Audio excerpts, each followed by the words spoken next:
Hi അസ്സലാമു അലൈക്കും. അപ്പോൾ പെരുന്നാളൊക്കെ കഴിഞ്ഞിരിക്കുന്ന ഒരു അവസരത്തിൽ ബീഫൊക്കെ സ്റ്റോക്ക് ഉള്ളവർക്കും അല്ലാത്തവർക്കും ഒക്കെ ചെയ്ത് നോക്കാൻ പറ്റിയ പെർഫെക്റ്റ് ആൻഡ് ഈസി ഒരു PDF റെസിപ്പിയാണിത്. ബീഫ് ഡ്രൈ ഫ്രൈയുടെ നമുക്ക് ബോൺലെസ് ആയിട്ടുള്ള ബീഫ് കുരുമുളകും ഉപ്പും മഞ്ഞൾപ്പൊടിയും അതുപോലെ തന്നെ മുളക് പൊടിയും ലേശം മുളക് പൊടിയും ചേർത്ത് പാകത്തിന് വേവിച്ചെടുത്ത ശേഷം നമുക്ക് ഈ ഒരു റെക്റ്റാങ്കിൾ നീളത്തിന് ഉള്ള ആ ഒരു ഷേപ്പിൽ കട്ട് ചെയ്തെടുക്കാം. എന്നിട്ടൊന്ന് മാരിനേറ്റ് ചെയ്ത് റെസ്റ്റ് ചെയ്യാൻ വെക്കണം. അതിന് വേണ്ടിയിട്ട് ഒരു മുട്ട വേണമെങ്കിൽ മാത്രം ഓപ്ഷണലാണ്. പിന്നെ നമുക്ക് കോൺഫ്ലോർ, അതുപോലെ എരിവിന് ആവശ്യമായ മുളക് പൊടി, മഞ്ഞൾപ്പൊടി, ഗരം മസാല ഒരു അര സ്പൂൺ മതിയാവുക, കൊറിയാൻഡർ പൗഡറും അതുപോലെ നാരങ്ങ നീരും ഉപ്പും പിന്നെ കുറച്ച് ജിഞ്ചർ ഗാർലിക് പേസ്റ്റും കൂടി ചേർത്ത് നന്നായിട്ട് മാരിനേറ്റ് ചെയ്ത് കുറച്ച് നേരം റെസ്റ്റ് ചെയ്യാനായിട്ട് വെക്കാം.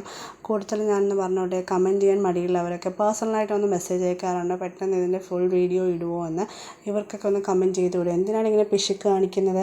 ശേഷം റെസ്റ്റ് ചെയ്യാൻ ഒരു അരമണിക്കൂർ വെച്ച് കഴിഞ്ഞിട്ട് നമുക്കിതൊന്ന് ഡീപ്പ് ഫ്രൈ ചെയ്തെടുക്കണം. നന്നായിട്ട് ഡീപ്പ് ഫ്രൈ ചെയ്തെടുത്ത് കഴിഞ്ഞാൽ നമ്മുടെ റെസിപ്പി റെഡിയായി. വളരെ സിമ്പിൾ ആൻഡ് ഈസിയാണ്, നല്ല പെർഫെക്റ്റ് ആണ്, നല്ല ക്രഞ്ചി ആയിട്ടുള്ള ഒരു ബീഫ് ഫ്രൈ ആണ്. എല്ലാവരും ട്രൈ ചെയ്ത് നോക്കിയതിന് ശേഷം ഫീഡ്ബാക്കൊക്കെ അറിയിക്കണം. കൂടുതൽ നമ്മുടെ ചാനൽ സപ്പോർട്ട് ചെയ്യുകയും ഷെയർ ചെയ്യുകയും സബ്സ്ക്രൈബ് ചെയ്യുകയും ഒക്കെ ചെയ്യണം കേട്ടോ.